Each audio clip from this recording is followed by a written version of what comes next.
Hello and welcome to the latest installment of Michael's Git tutorial. In this video, this is going to be the first of probably two videos all about branching in Git and how we deal with branches and why would we want to do that in the first place. So consider this part one with a subtitle, If Everything Goes Smoothly. That's what this video is about. And let's face it, I have to apologize greatly for the incredible time it's taken for me to make this video. I've been pretty busy, but the good news is I've submitted my PhD thesis. Hooray for me. Hopefully I'll hear back about that sometime before the second half of the year, but we'll see. Anyway, let's move along. In this video, we're looking at branching and more specifically, just how it works if everything goes smoothly. So, firstly, what are branches and why would we want to deal with them at all? Now, if you've come from a background using another version control system, say CVS or Subversion, you probably haven't spent a lot of time working with branches. And the reason for that is that branching using Subversion and CVS is a pretty painful experience, especially since with Subversion and CVS, everything is done stored on the server. Branching is incredibly slow because you have to do all this communication between your local checked out copy and the server.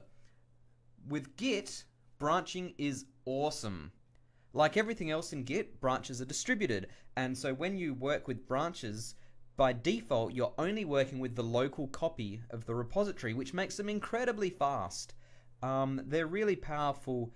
It's a really powerful tool in Git, and you should definitely be using them. So what do I mean by branches? Up until now, when we've been working in Git, our commit history has kind of looked like this. We've had a bunch of commits, and our program gets more and more developed as time goes on. But it's all been linear up until now. What a branch is just like a branch on a tree. Your code branches off in another direction. And then we can do some code over here. What's happening on the master branch? So this is, I should label some of these, I suppose. This is master, and this is our branch. Don't know what's going on with my frame rate here, but oh well. Now, the cool thing about branches is they're all independent, so we can still continue doing stuff like this, working on our master branch, and we can also work on our other branch, and we can have as many branches as we want, really. And then, when we're ready, or if we want to, we can merge our branches back. So we can merge all the work that happened on our branch back to master. And what this is the equivalent of doing is basically taking all of this and putting it on the end. I apologize for how messy that is. Putting it on the end there. Now, so that's what a branch is. Now, why would you want a branch, and what are some different ways that we could work with branches? And the best answer to this, unfortunately, is it's really up to you. So what some software projects might do is have their master branch, which is kind of considered their release branch. And they might have a development branch where all their active development is happening. And so what will happen is all the new features get put on this branch, and the release branch only really gets bug fixes, except for when a new release is made. So once these features are determined to be mature enough, then they'll get merged back to the release branch and we'll have them appear down here. Something like that. So that's one way of working with branches. And you can do this, but what I like to do with branches is, and how I work with branches in my projects at work, is I have the master branch,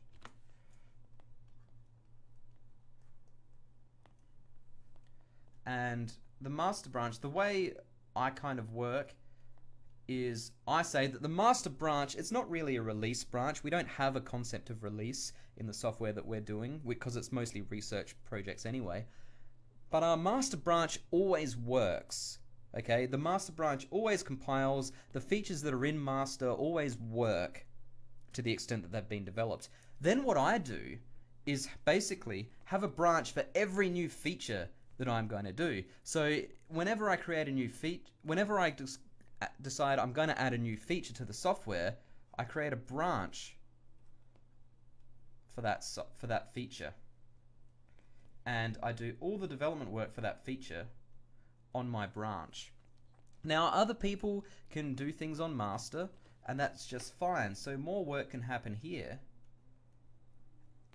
And when the feature is determined to be complete, then I merge it back to master. And now everyone has that feature, and they didn't have to deal with broken code. So that's how I like to work with Git branches. But you can do a hybrid of that as well. You can have your development build, you can have your release branch, which is kind of your only bug fixing until a new release. You can have your development branch, which is kind of the branch for the upcoming release. And then on top of that, you can have your own branches for different features that you're working on. And remember, because branches are local by default, you don't have to share with the world all of this intermediate work unless you really want to. You can decide to push a branch to a remote repository, or you can just keep it completely local. It's entirely up to you. So anyway, with that, I think we've got enough to actually look at some branching in Git. So, of course, if I could find my console. So, a bit of a change from the last video. I'm actually working in Windows 8 now, and I'm not going to get into a debate on whether Windows 8 is good or bad. It's what I'm using, because it's what's installed on this computer. I've managed to find a really good console emulator in Windows, and I'm so happy about that. So this is called ConEmu. It's an open source project, go look it up. And so what I've got is I'm using ConEmu with Cygwin. So there you go. Let's have a look. We are actually right where we left off from the last Git video all those months ago. So if I type Git Status, we're on branch master, nothing to commit. If I type Git log, what's happened here? Who knows? It's been a while. But anyway, let's get started. All of our branching operations in Git work with the command git branch. And if we just type git branch by default, it simply shows us our local branches and with an asterisk next to the branch that we're currently on. Okay, so at the moment we're working on the master branch. This is also reflected if I type git status, we're on the branch master. Perfect. If you need at any time to get any help with Git branching, you can type git help branch, and you'll get basically a man page of what Git branch does. So, how do we create a new branch? It's actually super easy. All we do is go git branch and then the name of our new branch. So, new branch. Now, it doesn't look like anything happened, but if I type git branch now, with no arguments, you can see that we've got a new branch that happens to be called new branch. But this is important, and this gets me all the time. When you create a new branch like this, it doesn't automatically check out that new branch or put you onto that. So even though we've created this new branch, we're still on master. That's really important. How do we switch to our new branch? We do this by going git checkout new branch. And now, if I type git status, we're on the new branch with nothing to commit because we haven't made any changes yet. So let's just make a quick change. What files do we have? Let's edit the README. Alright. Here's a...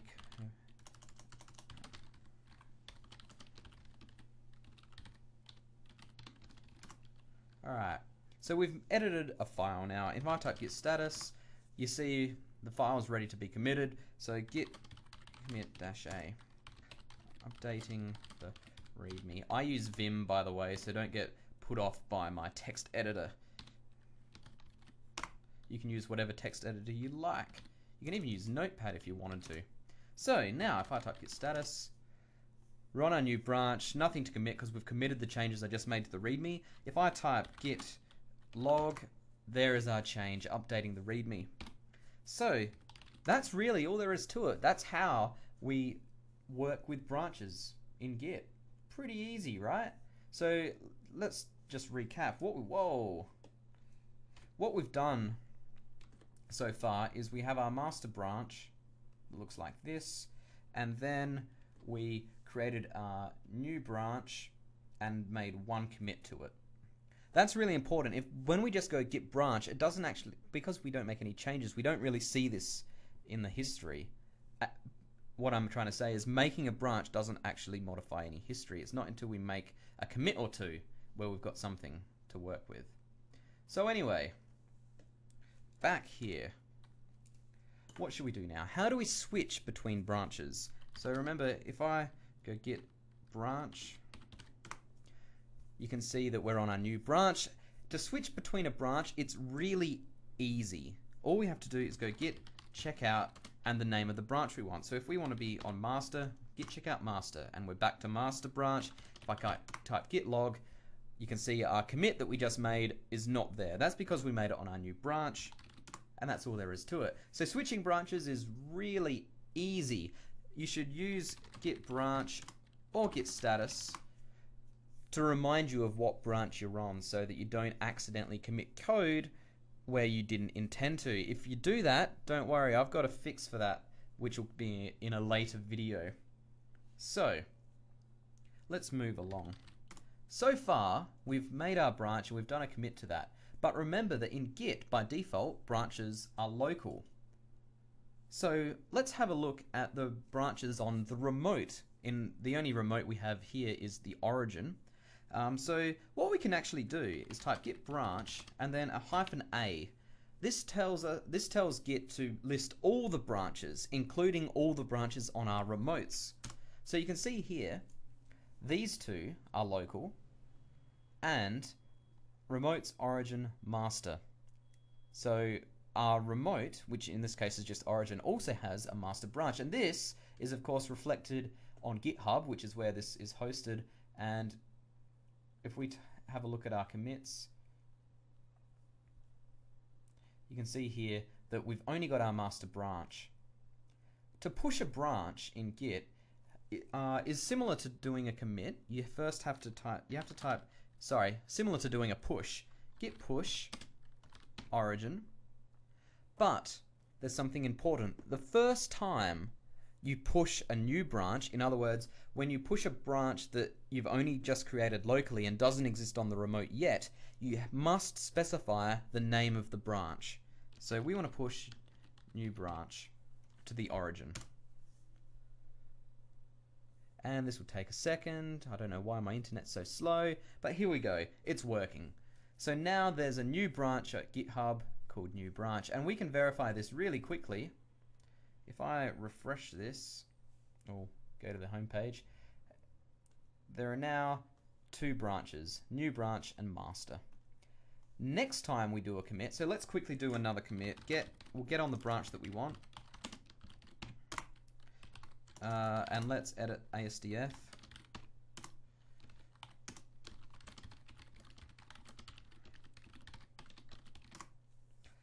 Git commit that.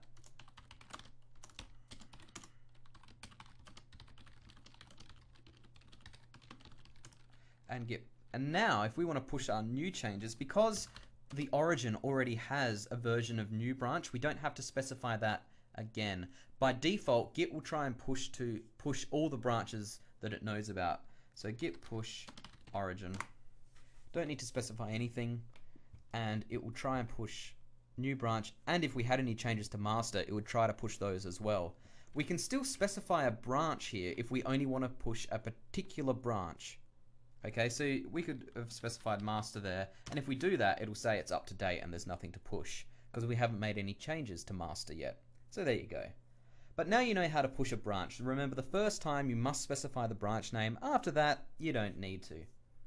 So, what should we do now? Let's have a look at deleting a branch. So up until now, we've created a branch, but we haven't deleted anything. So let's first create another branch.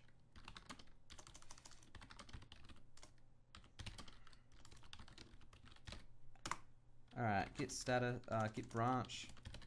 So now, what did we do just then? We're still on new branch, but we've created this temp branch. What this has actually done is, so if we have master new branch, what we've actually done is created a new branch here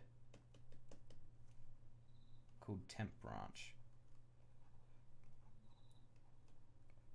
And that actually comes from our new branch. We don't have to always branch from master. We can branch from whatever branch we want. There's actually nothing particularly special about master. It's just that by convention, it gets created by default. So now we've got our new branch. Let's check it out. And let's do a commit.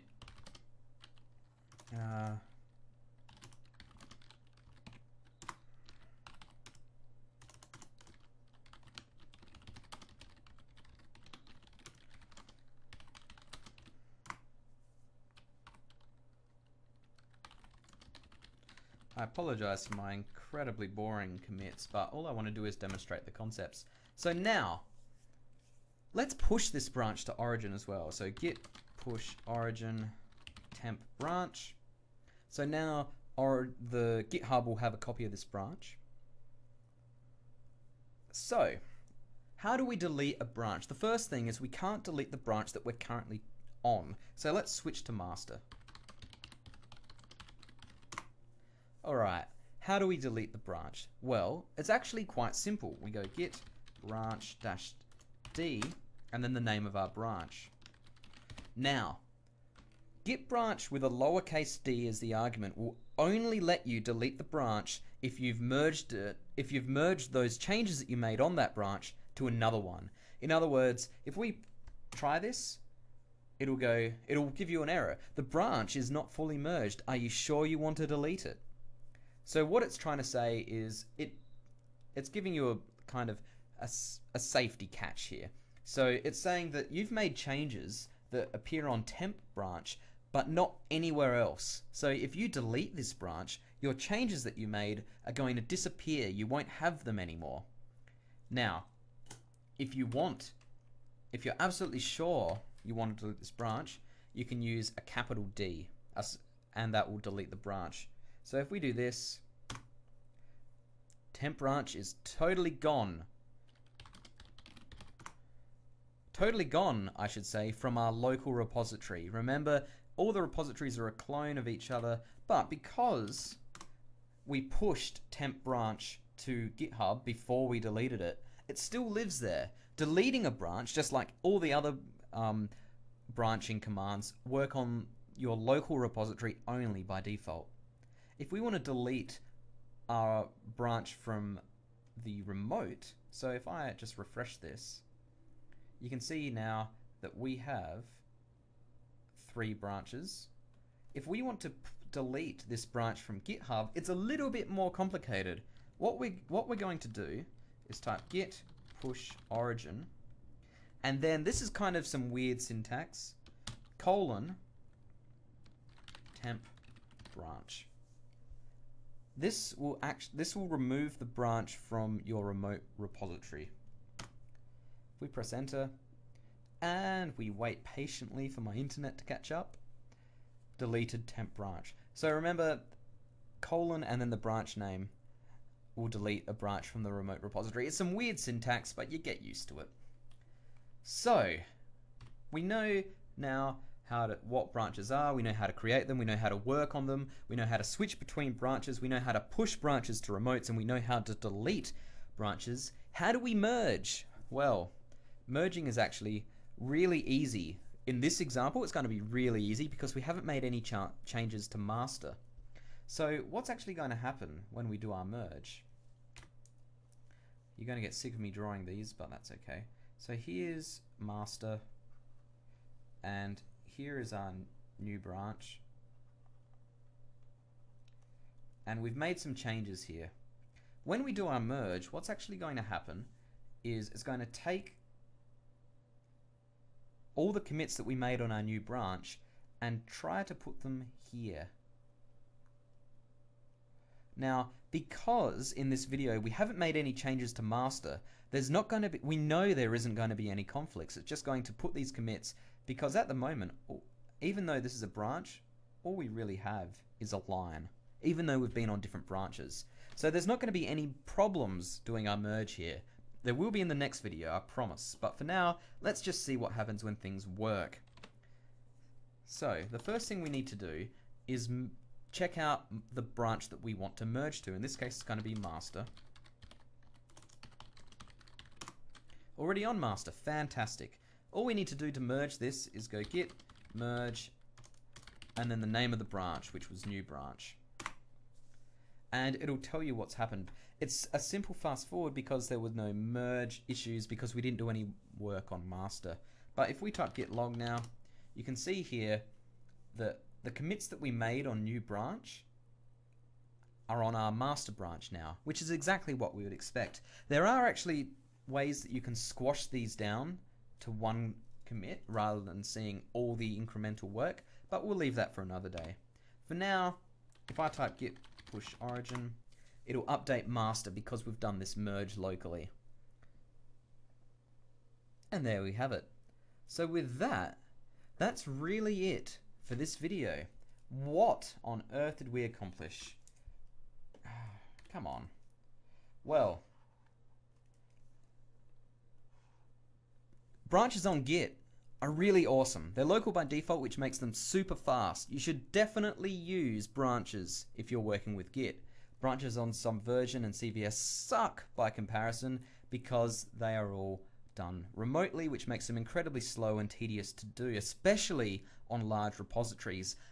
Creating a new branch on Git is more or less instant, regardless of how big the repository actually is. Why branch? Well, we've looked at a couple of different modes for dealing with branches. You can have this release and developer branch type setup if you like, or what I like to do is having a branch per feature, and you can do that with you can do a hybrid of those, or you can come up with your own scheme. It's really up to you. We looked at how to make a branch. We looked at how to switch between branches. Now, to know what branch you're on, you can either use the git branch command, or you can just type git status and it will tell you everything you need to know. We looked at how to push a branch to a remote repository and how to merge back to master. We looked at how to delete branches locally and remotely. So with that, sorry it took so long to get this video done, but I've been busy. But thanks for watching. Bye.